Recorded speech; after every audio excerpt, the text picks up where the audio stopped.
اللہ اللہ اللہ اللہ۔ قرآن مجید کی سورہ فرقان 19ویں پارے میں بھی اس کا کچھ حصہ موجود ہے۔ 19ویں پارے میں اللہ تبارک و تعالیٰ نے آیت نمبر 30 سے کفار کے قرآن مجید کی طرف توجہ نہ کرنے پر آپ صلی اللہ علیہ وسلم کو تسلی ارشاد فرمائی ہے کہ ایسا ہر نبی کے ساتھ ہوا ہے اور ہدایت اللہ تعالیٰ کے ہی اختیار میں۔ پھر آیت نمبر 32 میں کفار کے اس اعتراض کا ذکر ہوا کہ پورا قرآن پاک ایک ہی وقت میں نازل کیوں نہیں ہوا، یہ بھی ان کا اعتراض تھا۔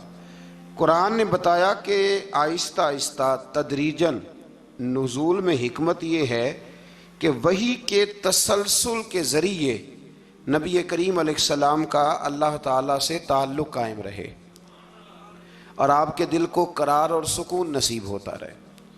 آیت نمبر 33 میں کفار کے اس اعتراض کا مسقط جواب دینے کا بیان فرمایا گیا ہے، دلائل کے ساتھ اس کا بڑا مسقط، بڑا مدلل اللہ کریم نے جواب ارشاد فرمایا۔ آیت نمبر 35 سے حضرت موسیٰ کا ذکر فرمایا، فرعون کی نافرمانی، قوم نوح، قوم عاد، قوم سمود اور قوم لوط کے تباہ ہونے کا پھر سے یہاں اللہ کریم نے ذکر فرمایا۔ ایک بات یہاں پہ عرض کر دوں، جب سے یہ ذکر شروع ہوا ہے نا ان ساری قوموں کا، تو اشارتاً بہت سارے پاروں میں بار بار ذکر آیا ہے، بار بار ذکر آیا ہے۔ ہمارے ہاں ایک بات 2-3 دفعہ کی جائے تو لوگ کہتے ہیں کہ یہ تو میں نے پہلے بھی سنی۔ قرآن مجید یہ حکمت ارشاد فرماتا ہے کہ جب تک لوگ مان نہ جائیں اور جب تک اس بات سے پوری عبرت نہ حاصل کر لیں، اس بات کا بیان بار بار کرنا بھی غلط نہیں ہوتا، فائدے سے خالی۔ حضرت آدم اور جناب حوا کا ایک واقعہ ہے اور 7 مرتبہ قرآن پاک نے بیان کیا، لیکن مزے کی بات یہ ہے کہ جہاں بھی آپ پڑھیں گے نئی دلچسپی نظر آتی ہے۔ اس لیے حضور نے فرمایا میرا قرآن کبھی پرانا نہیں ہوگا، اسے جب بھی پڑھو گے تمہیں نئی تازگی عطا کرے گا۔ آیت نمبر 45 سے اللہ تعالیٰ نے سائے کے پھیلاؤ اور سمٹاؤ اور نیند کو باعث راحت اور دن کو ذریعہ معاش بنانے کو اپنی نشانی قرار دیا ہے۔ فرمایا یہ جو تمہیں نیند آتی ہے یہ بھی میری نشانیوں میں سے نشانی ہے، یہ بھی میری نشانیوں میں سے، یعنی آپ ذرا سمجھیں اس بات کو، نیند بھی اللہ کی نشانیوں میں سے، یعنی وہ غلبہ کر لیتی ہے آدمی پہ۔ زندہ انسان ہے، کھلی آنکھیں بند ہو جاتی ہیں اور سننے والے کان سننا چھوڑ دیتے ہیں اور انسان اٹھتا بیٹھتا چلتا پھرتا بالکل یکدم لیٹ جاتا ہے۔ تو فرمایا یہ بھی تو دیکھو نا، یہ بھی تمہارے رب کی نشانی ہے کہ تمہارے اوپر اس نے نیند کو تمہارے لیے سکون کا سبب بنایا۔ اللہ تعالیٰ راحت والی نیند عطا فرمائے اور اللہ تعالیٰ غفلت والی نیند سے محفوظ فرمائے۔ آیت نمبر 48 سے بارش کے نظام، آسمان سے پاک پانی کے نزول، اس کے ذریعے بنجر زمین کو زرخیز بنانے، سمندروں میں میٹھے اور نمکین پانی کے الگ الگ جاری ہونے اور دیگر انعامات کا اللہ نے ذکر فرمایا ہے۔ پانی جب آسمان سے اترتا ہے تو میٹھا ہوتا ہے کہ نمکین ہوتا ہے؟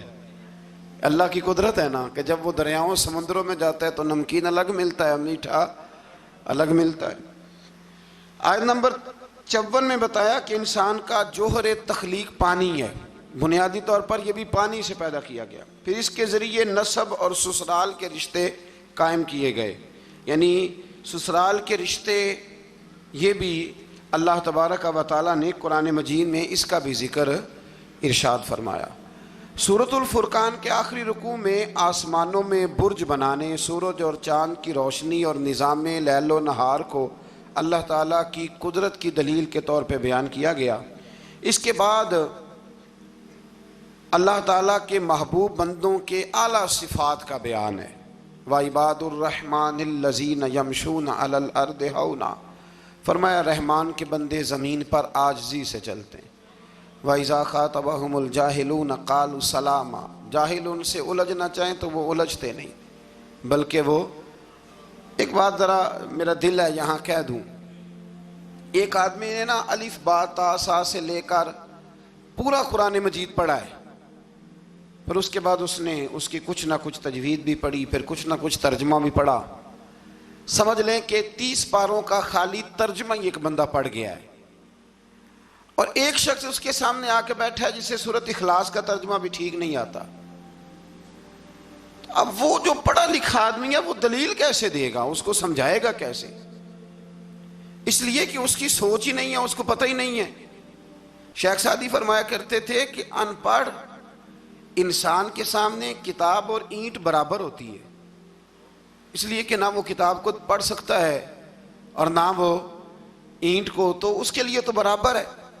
ان پڑھ بندے کو مسئلہ سمجھانا اور کسی بیوقوف کو بات سمجھانا اور پھر اس سے اگلی بات، کچھ لوگوں نے کچھ چیزوں کا ذائقہ چکھا ہوتا ہے، ان کو اطمینان قلبی نصیب ہوا ہوتا ہے، کچھ لوگ بالکل اس سے ناآشنا ہوتے ہیں۔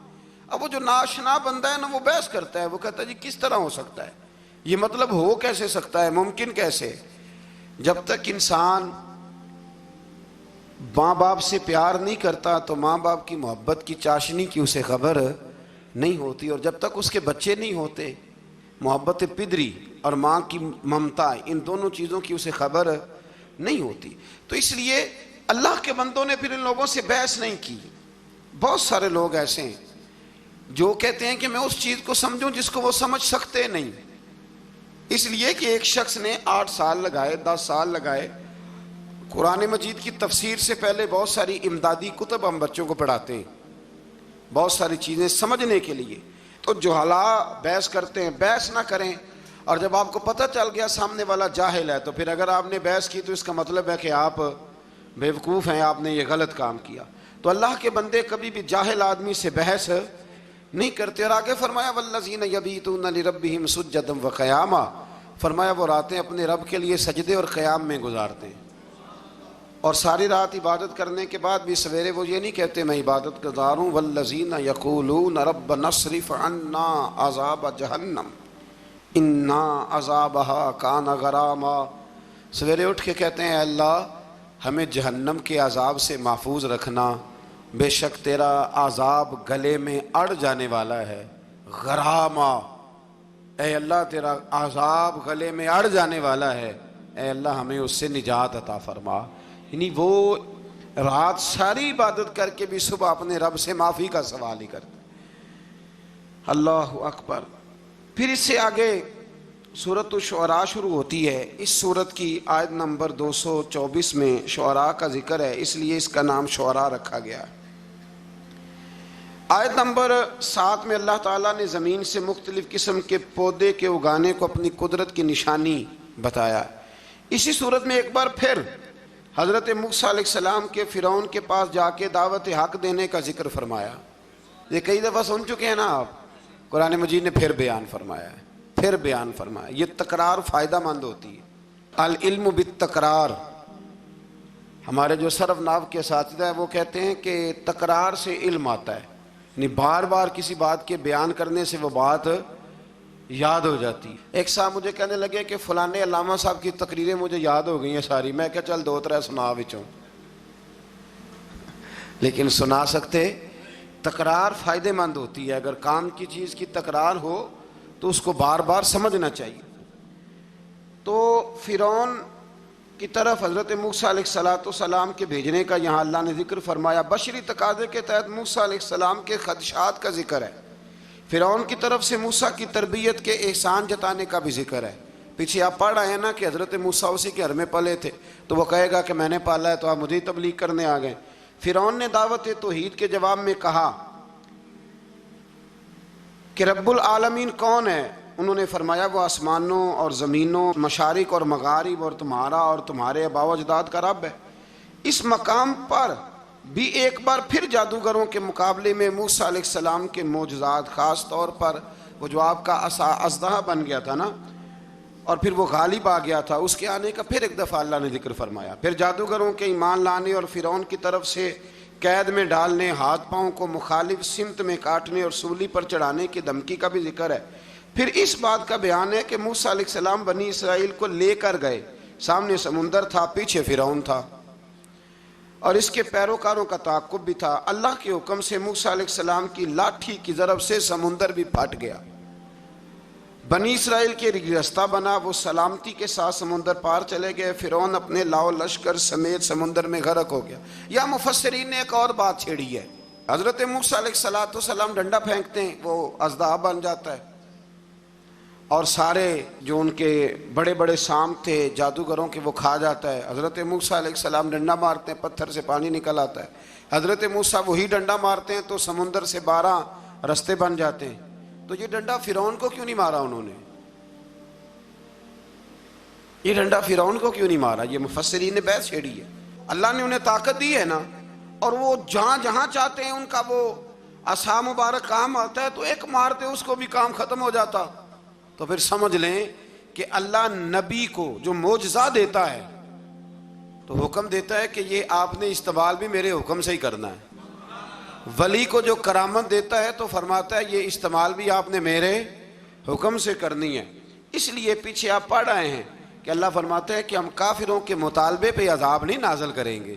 کہتے ہیں جتنا ہی کامل ہے تو پھر دکھائے نا کچھ ہے، تو یہ تو بولی میں آپ کو سنایا ہوں، یہ تو کفر کی بولی ہے۔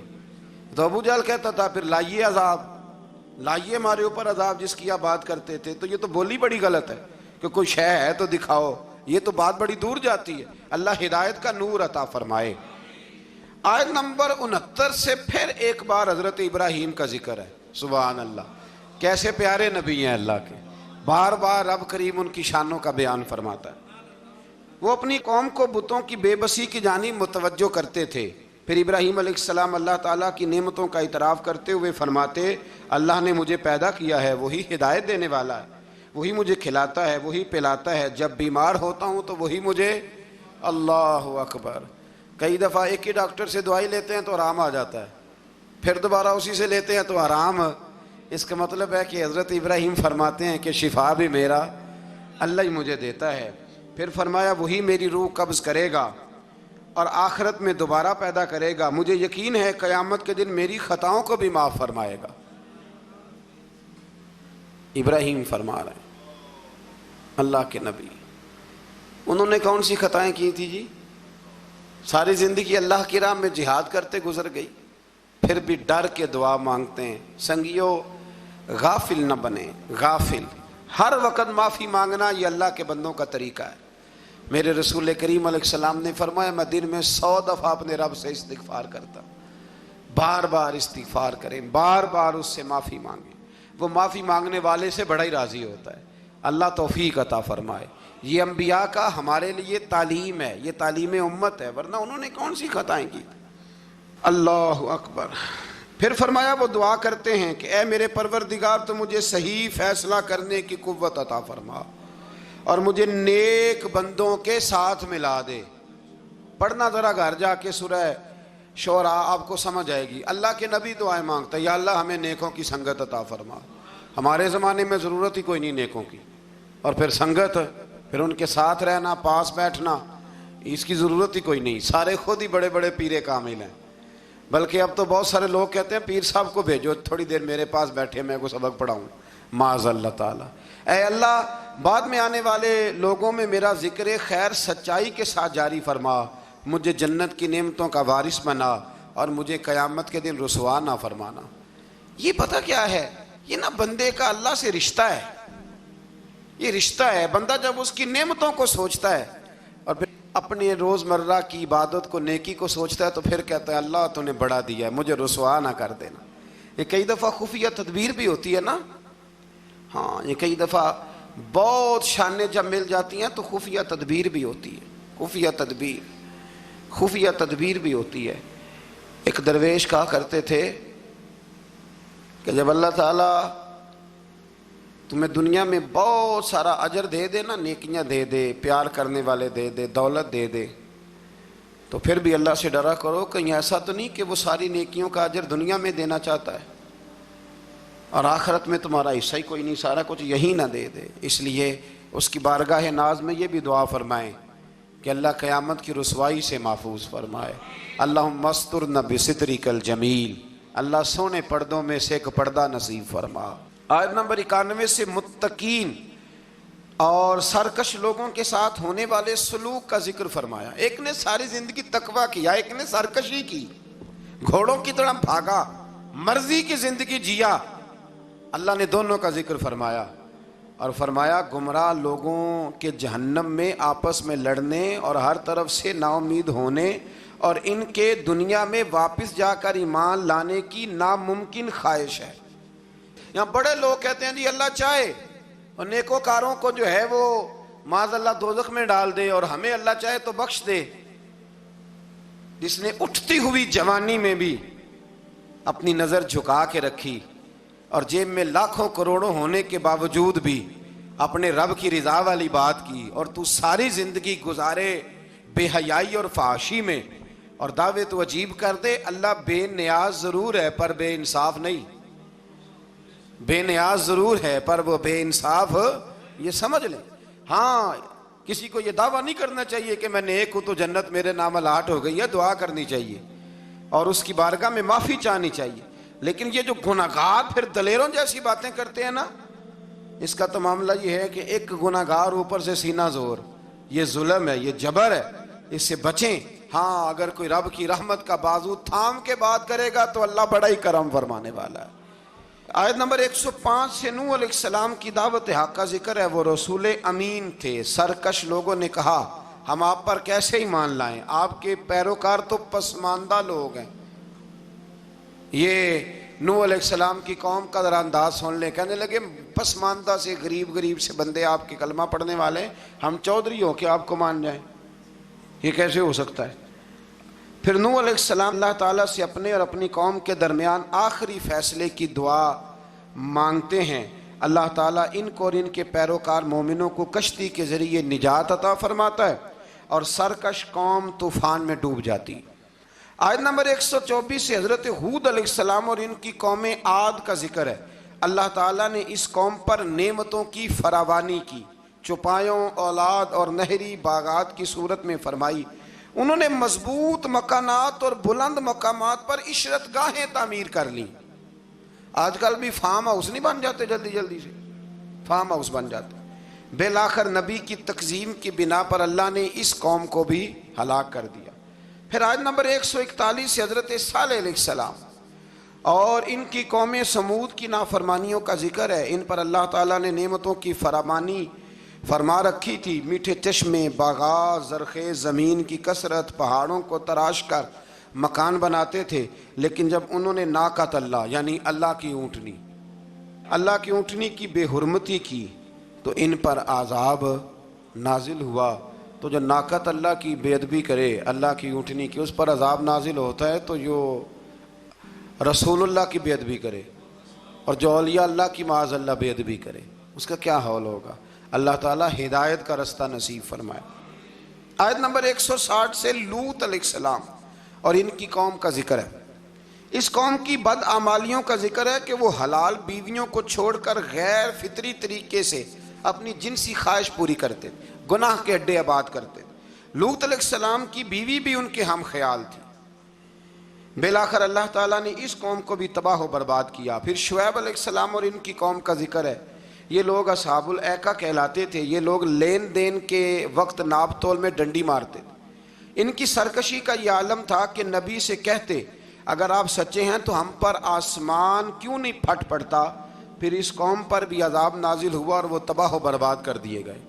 لوط علیہ السلام کی بیوی بھی ساتھ رہتی تھی لیکن کافروں کی ہم خیال تھی. اور نوح علیہ السلام کا بیٹا بھی اور ان کے گھر والے بھی کچھ اسی طرح کے تھے. ایک بات ذہن میں رکھیں, دو بھائی اکٹھے رہتے ہیں, دونوں نے اپنی اپنی قبر میں جانا ہے. کسی گھر کا ایک فرد اگر غلط ہوگا تو اس سے مراد وہ پورا خاندان نہیں ہوگا. اس لیے قرآن مجید نے کہا ہے کہ کوئی قیامت میں ایک دوسرے کا بوجھ نہیں اٹھائے گا, سارے اپنا اپنا ہی اٹھائیں گے. آیت نمبر 192 میں بتایا کہ قرآن اللہ کا کلام ہے جسے واضح عربی زبان میں جبریل امین نے محمد الرسول اللہ صلی اللہ علیہ وسلم کے قلب پاک پر نازل گئے. قرآن کے لفظ نزل علی قلبک, محبوب ہم نے آپ کے نا دل پر اسے نازل فرمایا. یہ بڑی کمال کی بات ہے. محبوب ہم نے آپ کے یعنی کلام اللہ کا اور حضور کے یعنی محبوب اور محب کی جو باتیں ہوتی ہیں نا وہ اگر جملوں میں بھی ہوں تو جا کے ٹکراتی سیدھی دل کے ساتھ ہیں. ان آیات میں یہ بھی بتایا کہ جن قوموں کا نام و نشان مٹا دیا گیا اللہ تعالیٰ نے اتمام حجت کے لیے ان کے پاس رسول بھیجے، وہ کہے نہ کہ کوئی ڈرانے والا نہیں آیا۔ قرآن مجید کا مطالعہ کرنے والوں کے لیے غور و فکر کا مقام ہے کہ جن بدعمالیوں کے سبب پچھلی امتوں کا نام و نشان مٹا دیا گیا، آج وہ ساری خرابیاں اس امت میں بھی جمع ہو چکی ہیں۔ وہ سارے گناہ لوط علیہ السلام کی قوم جو کام کرتی تھی وہ آج یہاں نہیں ہو رہا، وہ یہاں نہیں ہو رہا۔ اللہ تبارک و تعالیٰ معاف فرمائے۔ لوگ سمجھتے ہیں کہ شاید رب کریم مسجدوں میں تو دیکھتا ہے، معاذ اللہ تو ہوٹلوں کے بند کمروں میں وہ نہیں دیکھتا، اور ہماری خوابگاہوں میں اور فارم ہاؤس میں اور وہ دور دراز دیہاتوں میں جو ہم نے کوٹھیاں تعمیر کی ہیں اس کے اندر جو ہم گل غبارے کرتے ہیں تو انہیں نہیں دیکھتا۔ وہ سارے کام جو لوط علیہ السلام کی قوم کرتی تھی، جو نوح علیہ السلام کی قوم کرتی تھی، وہی مذاق جو حضرت نوح کی قوم کرتی تھی نا، کہ یہ چند ماڑے ماڑے لوگ آپ کے ساتھ ہیں۔ بہت سارے میں نے وڈیروں کو آج علماء اور مشائخ کا اس طرح مذاق اڑاتے دیکھا ہے، یہ 4 بندے چھوٹے چھوٹے آپ کے ساتھ ہیں۔ بھائی نہیں وہی جملہ جو نوح کی قوم کہا کرتی تھی، لیکن پھر بچے تو وہی ماڑے ماڑے نا، پھر بچے نا وہ ماڑے ماڑے کے، تو کدھر گئے وہ اونچی کلگیوں والے؟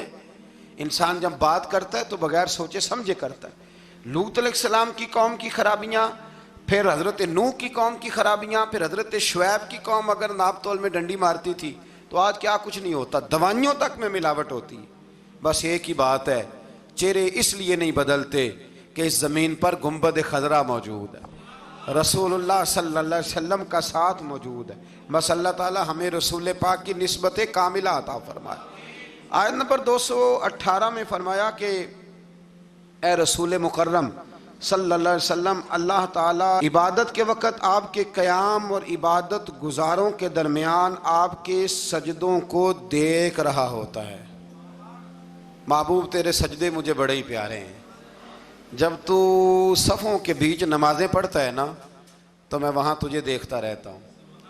جب انسان سجدہ کرتا ہے تو رب بڑا ہی راضی ہوتا ہے، اس لیے حضور نے فرمایا جب تم ایک سجدہ کرتے ہو تو اللہ کی بارگاہ میں تمہارا ایک درجہ بلند کر دیا جاتا ہے۔ جتنے دن باقی رہ گئے ہیں نا، اللہ تعالی ہمیں کثرت سے سجدے کرنے کی توفیق عطا فرمائے۔ رمضان کے دن نہیں کہہ رہا، زندگی کے دن کہہ رہا ہوں، جتنی زندگی باقی ہے اللہ تعالیٰ کثرت سے سجدے کرنے کی۔ حضرت ابو فاطمہ رضی اللہ تعالیٰ عنہ فرماتے ہیں کہ حضور نے مجھ سے فرمایا تھا، ابو فاطمہ جنت میں مجھ سے ملنا چاہتے ہو؟ میں نے کہا حضور ہاں۔ فرمایا پھر سجدے زیادہ کر کے آنا، سجدوں کی دولت تمہارے پاس زیادہ ہونی چاہیے۔ پھر آگے شروع ہوتی ہے سورہ نمل۔ نمل کہتے ہیں چیونٹی کو، یہ چیونٹی کے نام پر اللہ نے سورت رکھ دی۔ پیچھے میں آپ کو بہت ساری سورتوں کے نام یاد کرا آیا ہوں، ایک سورہ نحل بھی ہم نے پڑھی تھی۔ تو اللہ تبارک و تعالیٰ نے اس سورت میں قرآن کریم کی حقانیت، مومنین کی صفات، مختلف انبیاء کے احوال، اللہ تعالیٰ کی توحید پر دلائل، قیامت کی ہولناکیاں اور حیات بعد الموت کا ذکر فرمایا۔ اس سورت کی ابتدائی آیات میں ایک بار پھر حضرت موسیٰ علیہ السلام کے احوال اور معجزات کا بیان ہے۔ آیت نمبر 16 سے سلیمان علیہ السلام کا ذکر ہے۔ وہ داؤد علیہ السلام کے وارث تھے، بیٹے تھے، اور انہیں پرندوں کی بولیاں سکھائی گئیں۔ جنات اور انسانوں کے لشکر کا ایک فوجی ڈسپلن کے ساتھ ان کے پاس حاضر رہتے تھے۔ وہ جو ان کا لشکر تھا نا، اس میں انسان بھی تھے، جن بھی تھے، اور اس کے اندر پرندے بھی تھے۔ ان کا لشکر تھا، وہ ہمیشہ ان کے پاس رہتے تھے۔ حضرت سلیمان علیہ السلام گزر رہے تھے تو ایک مقام سے آپ گزرے جہاں چیونٹیاں بڑی کثرت کے ساتھ تھیں۔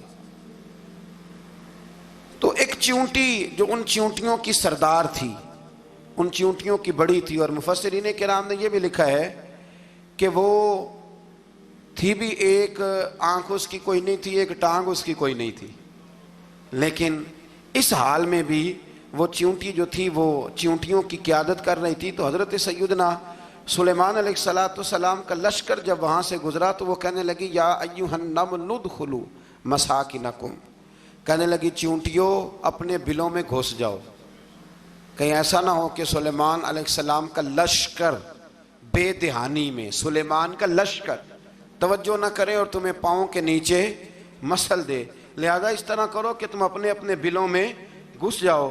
حضرت سلیمان ابھی 3 میل دور تھے، تمام مفسرین نے لکھا ہے 3 میل دور تھے تو وہاں سے چونٹی بول لی تو قرآن کہتا ہے کہ حضرت سلیمان اس کی بات سن کے ہنس پڑے.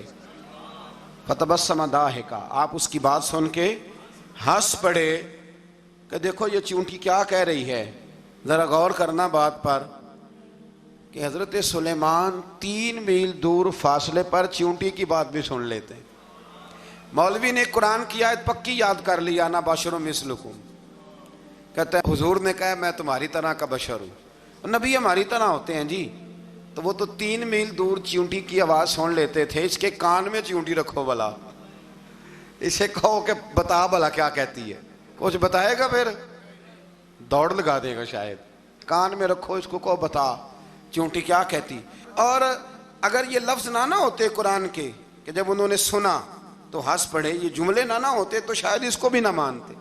لیکن حضرت سلیمان نے سنی چونٹی کی بات. اور اب اگلی بات کہنے لگا ہوں، بڑے خوبصورت لفظ لکھے ہیں مفسرین نے. فرماتے ہیں دیکھو ایک چونٹی نے ایک جملہ بول کے اپنے قبیلے کی خیر خواہی کی تو رب نے اس کا جملہ بھی قرآن میں بیان فرما دیا. تو جو ساری زندگی لوگوں کو جملے بول بول کے کہے رب رسول کی طرف آ جاؤ، تو اللہ قیامت میں اس کی بات کو قائم نہیں فرمائے گا. جو بھی کسی کی خیر خواہی کرے وہ ایک جملہ بول کے کرے اور ہو بھی چونٹی، تو اگر اللہ اس کا ذکر قرآن میں باقی رکھتا ہے تو میں اور آپ اگر کسی کی خیر خواہی کریں گے تو انشاءاللہ ذکر باقی رہے گا. شرط یہ ہے کہ کریں خیر خواہی کرو کسی کی، ایک جملہ بول کے بھی کرو، چونٹی بھی ہو تو اللہ قرآن میں ذکر باقی فرما دیتا ہے. تو اللہ تبارک و تعالیٰ نے اس بات کا ذکر قرآن مجید میں فرمایا. اس پر کئی کچھ لکھا ہے. اسی طرح سے ایک بات اور لکھی ہے ہمارے مفسرین نے کہ حضرت سلیمان ایک دن اسی طرح نکلے، قحط پڑ گیا تھا، بارش نہیں ہوتی تھی، تو حضرت سلیمان باہر میدان میں نکلے دعا کرنے کے لیے، خشک سالی تھی. تو جب آپ گئے تو ایک چونٹی اپنے پر پھیلا کے دعا مانگ رہی تھی. تو رب کریم نے فرمایا سلیمان آپ واپس چلے جائیں، بارش آ جائے گی پر آئے گی چونٹی کی دعا پہ. تو حضرت سلیمان نے عرض کی مولا میں بھی تو اتنا لشکر لے کے آیا ہوں نا، تو چلو ہمیں بھی دعا کر لینے دے، تو چونٹی کی دعا پہ برسا دینا پر دعا کر لینے دے. فرمایا نہیں آپ واپس جائیں، دعا نہ مانگیں. یا اللہ کیوں؟ فرمایا چونٹی کا دل ٹوٹ جائے گا، وہ تو کہے گی کہ یہ سلیمان کی لشکر دعا پہ پھر بارش آئی ہے. تو آپ نہ کریں تاکہ اس کے دل میں یہ بات رہے کہ نہیں میرے رب نے میری دعا پہ ہی بارش فرمائی. آپ جائیں، آج بارش آئے گی پر آئے گی چونٹی کی دعا پہ. تو جو چونٹی بارش کی دعا کرے قوم کے لیے، اللہ اگر اس کا ذکر قائم رکھتا ہے تو جو اپنی قوم کے لیے ہدایت کی دعا کرے. اور کبھی کبھی گردن جھکا کے دیکھا کرو کہ دل میں رسول اللہ کی امت کا درد کتنا ہے. اگر کہیں حضور کی امت کا درد ہے تو پھر انشاءاللہ ذکر قیامت تک باقی رہے گا. پھر انشاءاللہ قیامت تک آنے والی نسلیں بھی آپ کا ذکر کریں گی اگر حضور کی امت کا درد سینے میں موجود ہے. اسی طرح سے پھر حضرت سلیمان کے لشکر میں نا ایک ہدہد نامی پرندہ بھی تھا، لشکر کا کارکن تھا پرندہ. ہدہد غائب تھا. تو حضرت سلیمان کہنے لگا کدھر گیا وہ ہدہد؟ نظر نہ آ جایا سخت سزا دوں گا. یہاں تو کوئی اچھی خبر لائے گا، چونکہ وہ ہدہد پرندہ جاتا تھا تو خبریں لا کے دیتا تھا، ورنہ سزا دوں گا. اتنی دیر میں ہدہد بھی آ گیا. یہ پرندے جو کارکن ہوتے ہیں بڑے سیانے ہوتے ہیں، کبھی بندہ ناراض ہو تو صحیح خبریں لے آتے ہیں. تو صحیح خبر لے کے آ گیا.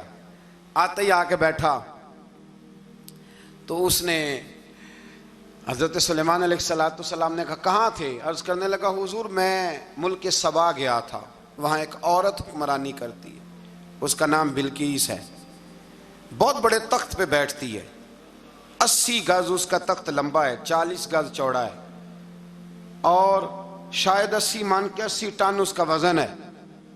تو حضور وہ سورج کو پوچھتے ہیں. حضرت سلیمان نے فوراً خط لکھا، فرمایا جا کے اسے میرا خط دے دو کہ یہاں تو کلمہ پڑھ کے ہماری فرما بردار بن جائے، ورنہ تیار ہو جائے. جو اللہ کے غیر کو پوچھتے ہیں ہم ان کے خلاف جنگ کریں گے. وہ جب لے کے گئے نا خط یہ حدود گیا تو وہ میٹنگ کر رہی تھی، اس کے وزیر مشیر سارے بیٹھے تھے. اس نے جا کے خط پھینک دیا ملکہ بلقیس کی جھولی میں. اس نے خط پڑھا تو ڈر گئی، وزیروں کو بلایا. حضرت سلیمان، قرآن کہتا ہے حضرت سلیمان نے کہا تھا خط پھینک کے نا تو سائڈ پہ ہو کے سننا وہ کیا کہتے ہیں. بندوں کے لیے منع ہے، پرندوں کے لیے جائز ہے۔ بندوں کے لیے منع ہے سائیڈ پہ ہو کے سننا، ہاں جس کی جاسوسی کی ڈیوٹی ہو، کفر کی جاسوسی کی، اس بندے کے لیے بھی جائز ہے۔ تو یہاں ایک تو وہ پرندے تھے، دوسرا کفر کی جاسوسی کر رہے تھے، سائیڈ پہ ہو کے سننے لگے۔ تو ملکہ بلقیس کہنے لگی اب کیا کرنا ہے، یہ خط آیا ہے۔ تو وہ کہنے لگے ہم تیار ہیں، آپ حکم کریں، ہم لڑنے کو تیار ہیں، لڑیں گے۔ وہ کہنے لگی نہیں، تیزی نہ دکھاؤ۔ قرآن مجید کہتا ہے کہ وہ کہنے لگی جب لڑائیاں ہوتی ہیں تو شہر تباہ ہوتے ہیں، ملک کھنڈر بن جاتے ہیں، لڑائی مسئلے کا حل نہیں ہے۔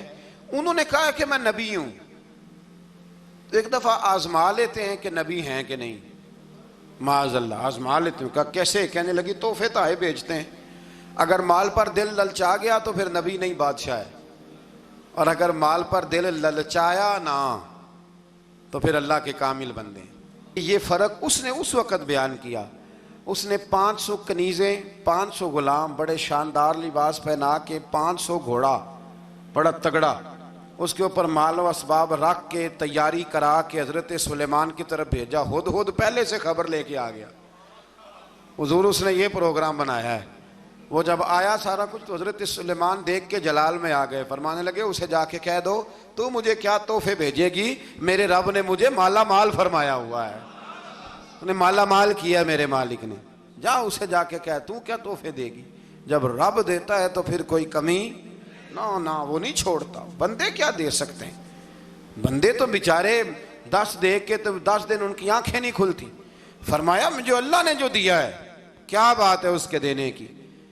تو فرمایا اسے کہو یا فرما بردار ہو کے آ جائے یا جنگ کے لیے تیار ہو جائے، ہم اسے اس کے شہر سے ذلیل کر کے نکال دیں گے۔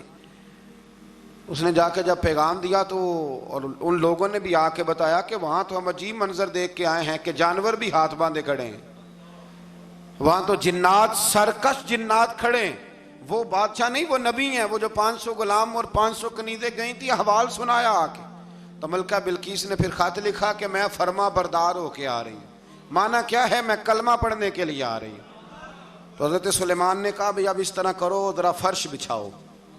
انہوں نے فرش بچھایا، اس طرح کا کہ اوپر فرش تھا، نیچے مچھلیاں تیر رہی تھیں، لگ رہا تھا دریا ہے۔ ڈیوٹی لگا دی، جنات نے بچھا دیا۔ ادھر حضرت سیدنا سلیمان فرمانے لگے اب چونکہ مان کے آ رہی ہے تو اسے اپنی نبوت کی علامتیں بھی دکھانی ہیں۔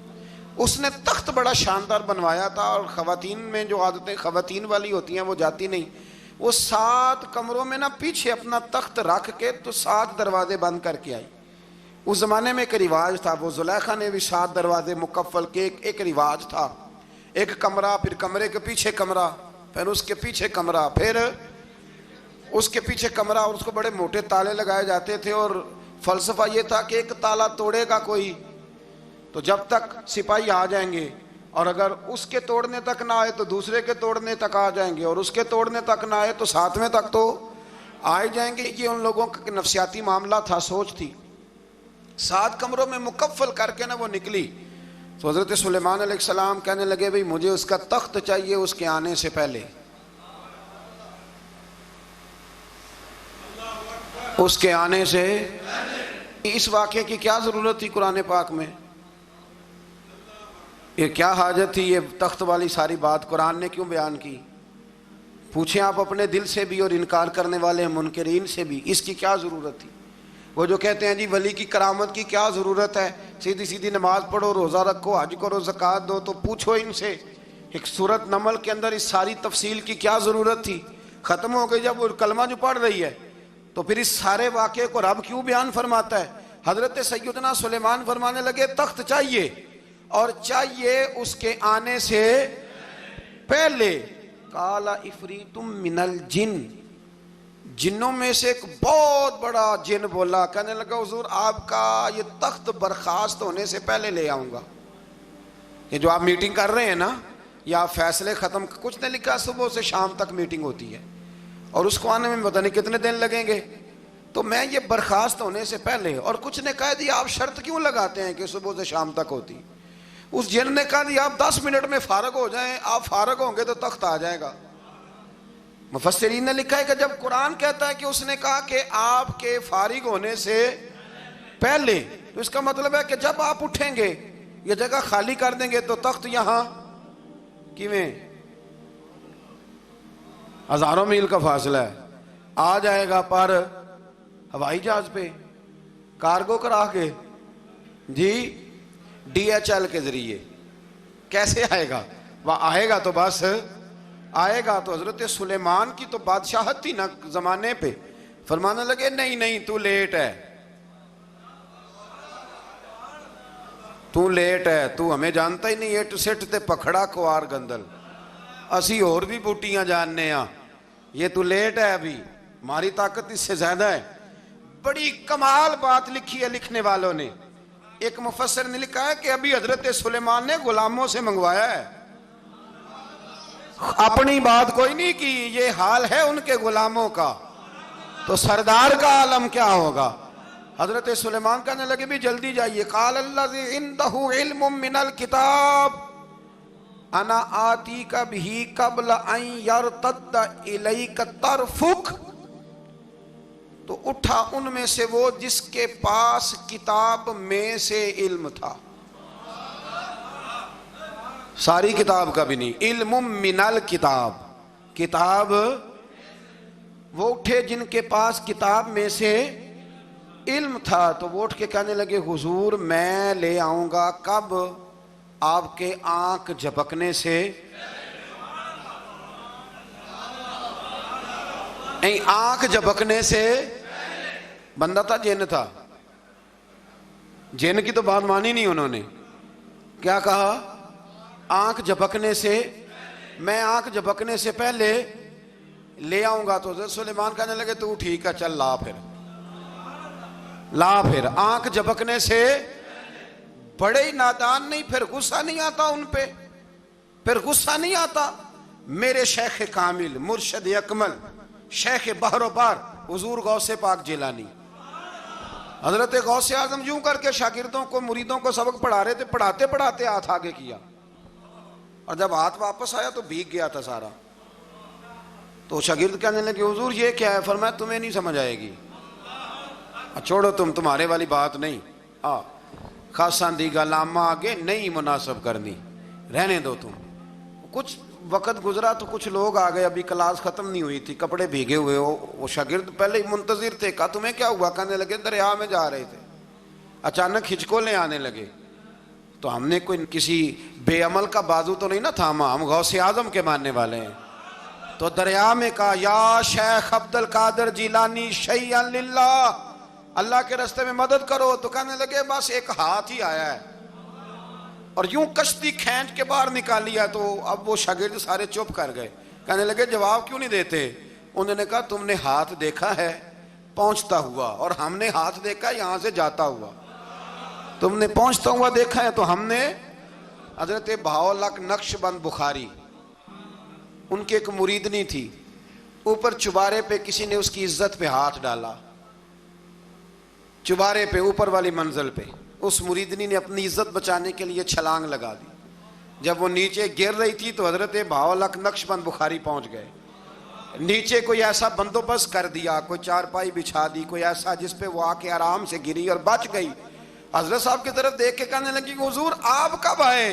فرمانے لگے پتر جب تو چبارے سے چلی تھی تب میں بخارے سے چلا تھا، جب تو چبارے سے چلی تھی نا تب میں بخارے سے چلا تھا، اور تیرے نیچے آنے تک میں بھی پہنچ گیا ہوں، میں بھی مالی دا کم راکھی کرنا، پھل کچے ہون یا پکے، اے پیر مریداں دے سر تے ہی رہندا ہے، اے جھوٹے ہون یا سچے، یہ پکی غلامی کریں یا کچی کریں، پیر کی بھی مجبوری ہوتی ہے، کیا کریں، پیر مریداں دے سر تے ہی رہندا ہے، اے جھوٹے ہون یا سچے، کیا کیا جا سکتا ہے؟ لیکن نا نافرمان بیٹے کا بھی تو جائیداد میں حصہ ہوتا ہے نا، نافرمان بھی ہو تو جائیداد میں حصہ، تو چلو باپ ناراض رہے گا تو اللہ ناراض رہے گا، بات الگ ہے، پر جائیداد کا حقدار تو ہے نا، چاہے نافرمان ہی ہے، پیر مریداں دے سر تے ہی رہندا ہے، اے جھوٹے ہون یا۔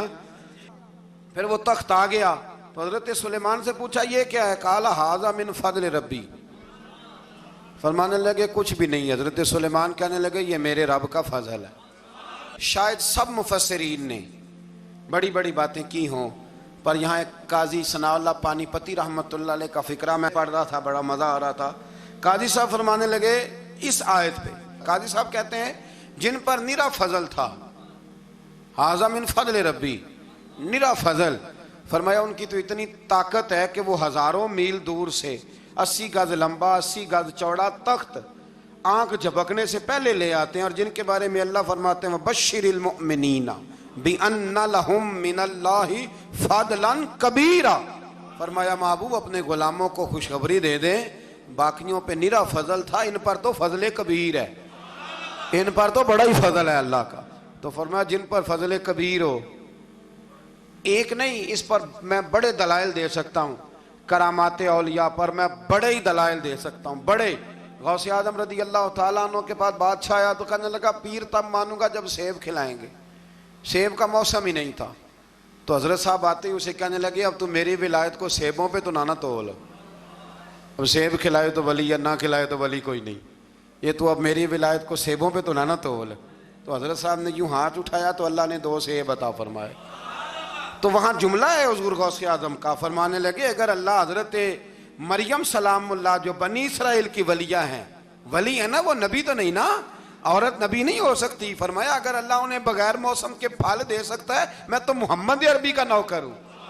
فرمایا اب نہ 2 سیب آئے تھے، تو وہ کہنے لگا میرے تو دل میں 1 سیب تھا نا، تو حضور غوث اعظم نے نا 1 سیب مجھے دیا، 1 میں نے کھایا تو 1 غوث پاک کھانے لگے، کہتے ہیں میں نے منہ میں رکھا ذرا ترش تھا، تو میرے چہرے کا وہ رنگ دیکھ کے نا، اثر دیکھ کے کہ تلخی محسوس، تو غوث اعظم کہنے لگے میرے والا کھا، تو 1 انہوں نے کاٹ کے ٹکڑا دیا، کہتے کھایا تو بڑا میٹھا تھا، تو میں نے کہا حضور آئے تو دونوں ہی غیب سے ہیں، تو آپ کے والا میٹھا ہے میرے والا کڑوا ہے، تو آپ فرمانے لگے آئے تو دونوں غیب سے تھے، پر ایک کو ذرا ظالم کے ہاتھ لگ گئے ہیں نا، اس کو تنبیہ بھی کر دی کہ ظلم سے باز آ جا، تنبیہ بھی کر دی، فرمایا ہاتھ ظالم کے لگے اس لیے ترش ہو گیا سیانا بن، 1 نہیں 20 درجنوں، لیکن پتہ نہیں کیوں لوگ اڑ گئے، پتہ نہیں کیوں کڑ کے آ گئے کرامت اولیاء کے معاملے میں بالکل۔ اور پھر کسی حدیث میں یہ نہیں آیا کہ اس زمانے میں ولی ہوں گے تو اس زمانے میں ولی نہیں ہوں گے، حضور نے فرمایا میری امت کبھی گمراہی پر جمع نہیں ہوگی۔ اقبال کہتے ہیں اولیاء کیا ہوتے ہیں، اولیاء کیا ہیں، جواسیس القلوب۔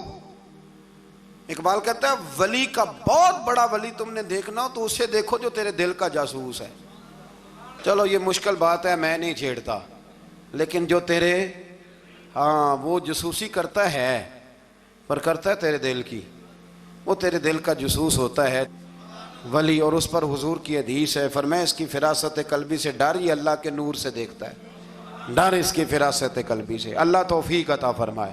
بارہ اس ولی کا نام تھا آصف بن برخیہ، آصف بن برخیہ جی حضرت سلیمان کے وزیر تھے۔ وہ آئی ملکہ بلقیس، اور جب وہ آئی نا تو اس نے دیکھا کہ یہ تو آگے سامنے حضرت سلیمان بیٹھے ہیں، اور جو رستہ ہے نا درمیان میں وہ فرش ہے کہ دریا ہے سمجھ نہیں آ رہی، تو اس نے نا اپنا یوں کر کے اوپر کپڑا اٹھانا شروع کر دیا کہ نیچے پانی ہے، تو حضرت سلیمان کہنے لگے چلتی آ، نیچے کچھ بھی نہیں۔ اس نے پیر رکھا، نیچے مچھلیاں بھی تیرتی جا رہی تھیں۔ حضرت سلیمان علیہ السلام، آج بھی اللہ نے توفیق دی ہے نا، لوگوں نے اس طرح کی تعمیرات بعد میں کی ہیں، لیکن اس کے موجد، اس کے پہلے بنانے والے حضرت سلیمان ہیں اللہ کی دی ہوئی توفیق سے۔ تو وہ ملکہ آپ کے پاس آئی، پھر وہ آپ کی فرما بردار ہو گئی، اور بعد مفسرین نے یہ لکھا ہے کہ اس نے جب کلمہ پڑھا تو پھر اس کا نکاح بھی حضرت سلیمان سے ہوا، یہ بھی بعض لوگوں نے لکھا ہے۔ تو اس سارے واقعے کو قرآن مجید نے بیان فرمایا ہے۔ پھر آیت نمبر 47 سے قوم سمود کا حضرت صالح علیہ السلام سے بدشگونی لینے کا ذکر ہے۔ اللہ تعالیٰ نے فرمایا بدشگونی اور نحوست اللہ کے نبی صالح علیہ السلام کی وجہ سے نہیں ہے، بلکہ تم ہی نحوست اور نامبارکی ہے اور تم فتنے میں مبتلا ہو گئے۔ عجیب بات ہے نا یہ بھی، کہ وہ کہا کرتے تھے کہ حضرت صالح علیہ السلام جب سے آئے ہیں ہم پہ طرح طرح کی مصیبتیں آنے لگ گئیں، یہ وہ قوم کہا کرتی تھی۔ آج بھی کچھ لوگ کہتے ہیں جی جب تک میں غلط تھا نا تب تک معاملات ٹھیک تھے، اب میں صحیح ہو گیا ہوں تو حالات، وہ خدا کے بندے جب تو ٹھیک ہوا ہے تو رب تجھے کندن بنانا چاہتا ہے۔ اللہ کریم وہ ساری کمزوریاں جو بظاہر انسانوں میں ہوتی ہیں مشکلات میں ڈال کے تو تیری مٹی اور گرد جھاڑنا چاہتا ہے، لیکن لوگ معاذ اللہ اس کو بدشگونی کہتے ہیں۔ اللہ سمجھنے کی توفیق عطا فرما۔ آیت نمبر 54 سے ایک بار پھر لوط علیہ السلام کی قوم کی فحاشی اور اس کے نتیجے میں پیدا ہونے والی تباہی اور بربادی کا ذکر ہے۔ بار بار اب اس لیے بیان کرتا ہے کہ فحاشی کرو گے تو آسمان سے پتھر برسیں گے، اور پتھر اب اس طرح نہیں برس رہے جس طرح ان قوموں پہ برسا کرتے تھے، برس رہے ہیں پر ہمیں نظر نہیں آتے۔ بڑا کچھ ہی ہو رہا ہے، بڑی ساری تباہی اتر رہی ہے، بڑے فتنے پیدا ہو رہے ہیں۔ اور میں اکثر کہا کرتا ہوں کہ فحاشی جب عام ہوتی ہے پھر تباہی ہوتی ہے۔ فحاشی عام ہو گئی ہے، فحاشی عام ہو گئی، گندے چینل عام ہو گئے، بے حیائی اور یعنی یہ روڈ پہ گندے کبھی بورڈ لگے ہوتے تھے تو آپ یقین کریں میں نے کانوں سے سنا ہے، بزرگ کہا کرتے تھے دیکھو جی انہوں نے کس طرح کی بی بی کی تصویر لگا دی۔ بہت زمانہ نہیں گزرا، مجھے یاد ہے ہم چھوٹے تھے تو صابن پر ایک دفعہ فوٹو چھپ گئی مرد عورت کی اکٹھی، تو اتنا احتجاج ہوا، شاید میں کہیں فائلوں میں تلاش کروں تو نوائے وقت کی وہ مجھے کٹنگ مل جائے کہ وہ صابن نے ریپر سارا ضائع کیا۔ اب کون اعتراض کرنے والا ہے؟ کوئی ایسا شخص جو اعتراض کرے؟ بڑے بڑے گندے بورڈ لگے ہوئے ہیں، یہ بے حیائی ہجان پیدا کرتی۔ میں نے آپ کو قرآن مجید سنایا نا کہ اللہ فرماتا ہے کہ جو عورتیں بوڑھی ہو گئی ہیں اب نکاح کی قابل نہیں رہی، وہ پردہ نہ بھی کریں تو ان کو گنجائش ہے، لیکن اس کے بعد کا اگر کر لیں تو ان کے لیے بھی بہتر ہے۔ تو جب بے حیائی اور فحاشی اور یعنی عام ہوتی ہے تو پھر یہ حال ہوتا ہے کہ نوجوانوں کے جذبات میں ہجان پیدا ہوتا ہے، بچیوں کے جذبات میں ہجان پیدا ہوتا ہے۔ اسلام گناہ سے نہیں منع کرتا، گناہ کے طریقوں سے بھی منع کرتا ہے۔ میں کہا کرتا ہوں کہ نوجوانوں کی ہر وقت نگرانی کی ضرورت ہوتی ہے، ہر وقت۔ یہ چڑھتی ہوئی جوانی سیلاب ہوتی ہے، یہ اگر کسی طرف بہہ جائے تو تباہی اتر جاتی ہے، خرابی ہو جاتی ہے۔ اقبال نے نا اپنے بیٹے کو ایک دعا دی تھی، ایک دعا۔ میری علامہ شاہ احمد نورانی صاحب رحمۃ اللہ علیہ سے پہلی ملاقات ہوئی تو اب تو خیر یہ رواج ہے نا تصویریں لینے کا، اس وقت آٹوگراف لینے کا رواج ہوتا تھا۔ تو میں طالب علمی کا زمانہ تھا، میں ڈائری لکھا کرتا تھا۔ اس سے پہلے بھی مجھے حضرت ایک دفعہ یہ شعر میں پڑھ چکا تھا، سن چکا تھا، تو میں نے ان کے سامنے نا یہ کیا آگے کچھ آٹوگراف کے لیے، تو انہوں نے مجھے یہ اقبال کا شعر لکھ کے دیا، حیا باقی نہیں ہے زمانے کی آنکھ میں، خدا کرے کہ رہے تیری جوانی بے داغ، خدا کرے کہ رہے تیری۔ اقبال نے یہ نہیں کہا اپنے بیٹے سے، یہ بیٹے کا نام لکھی کہ تیری آنکھ میں حیا نہیں، بلکہ کہا حیا باقی نہیں ہے زمانے کی، زمانہ بے حیا ہے۔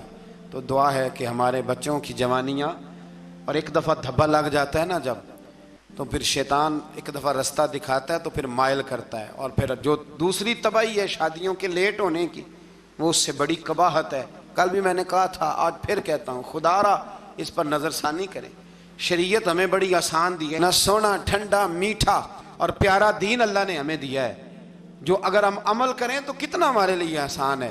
ہم نے اپنے لیے مشکلات اکٹھی کر لی ہیں۔ اللہ تعالیٰ سب کے حق میں آسانیاں فرمائے، اور اس کی بنیاد وہی معاملہ ہے کہ اگر بے حیائی کو کنٹرول کیا جائے تو اس طرح کے سارے واقعات کو کنٹرول کیا جا سکتا ہے۔ اور اگر وہ والی سزائیں دی جائیں جو اسلام نے رکھی ہیں، اسلام نے رکھی ہیں، سنسار کرنے والی اور چوک میں سنسار کرنے والی، اس کو روڑے مارو، اگر شادی شدہ ہے تو چوک کے اندر اسے سنسار کرو، اس کو بھگاؤ، پیچھے سے روڑے مارو، اگر یہ والی سزا دی جائے تو نشان عبرت بن جائے۔